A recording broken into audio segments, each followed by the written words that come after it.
প্রথমবার হয়তো দেখলে মনে হবে কোনো দানবীয় ছায়া এগিয়ে আসছে আপনার দিকে।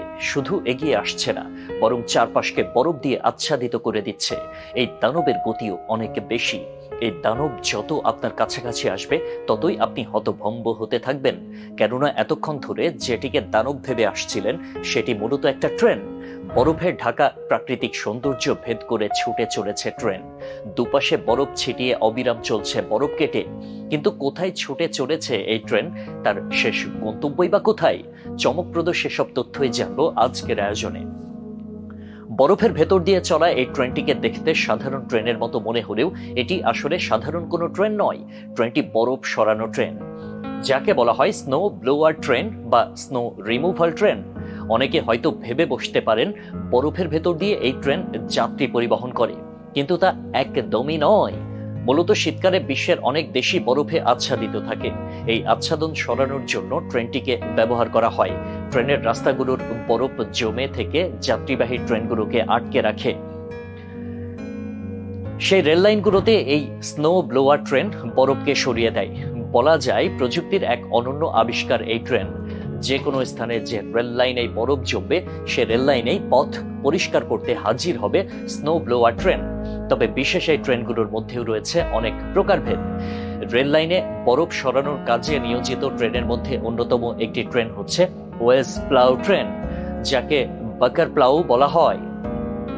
লাইন থেকে বরফ সরানোর জন্য এটি এর সামনে ত্রিভুজ আকৃতির একটি প্লেট ব্যবহার করে, যেটি থাকে ধারালো প্রকৃতির। ট্রেন সামনের দিকে যেতে থাকলে এই প্লেটটি বরফকে কেটে দুপাশ দিয়ে ছড়িয়ে দেয়।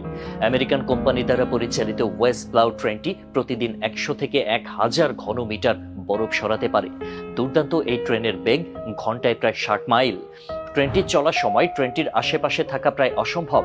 আপনি হয়তো এখন ভাবছেন ট্রেন চলার সময় ট্রেনের পাশে থাকলে সমস্যা কোথায়? সমস্যা আছে, অবশ্যই আছে। যেহেতু ট্রেনটি বরফ কাটে, তাই কাটা বরফগুলো দুই দিকে ছড়িয়ে পড়ে। আশেপাশে থাকলে আপনি বরফের ভেতরে আটকে যেতে পারেন। এছাড়া ট্রেনটির গতি অনেক বেশি হওয়ায় আপনার মাথা ঘুরতে পারে, যার কারণে ট্রেনের আশেপাশে থাকা অসম্ভব প্রায়। এই ওয়েজ প্লাউ ট্রেনগুলো তুষারপাতে আচ্ছাদিত অঞ্চলগুলোতে ব্যবহৃত হয়।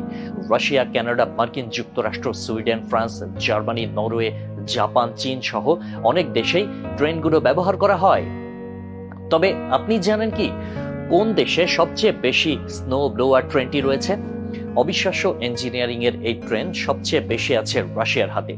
জানা যায় প্রায় 2000টি স্নো ব্লোয়ার ট্রেন রয়েছে রাশিয়ার কাছে। ট্রেনের সংখ্যা অন্যান্য দেশগুলোতে কত তার সঠিক তথ্য জানা না গেলেও প্রয়োজন অনুসারে সব দেশে রয়েছে এই ট্রেন। বরফ সরানোর জন্য আরেকটি ট্রেন হচ্ছে রোটারি স্নো ট্রেন। এই ট্রেনের সামনে রয়েছে একটি ঘূর্ণায়মান পাখা, যার ব্যাস প্রায় 8 থেকে 12 ফুট। প্রতি মিনিটে 250 বার ঘুরে পাখা। ঘূর্ণায়মান এই পাখা দিয়ে এই রোটারি স্নো ট্রেন বরফ সরিয়ে থাকে। তবে এটির ব্যবহার তুলনামূলক কম দেখা যায়।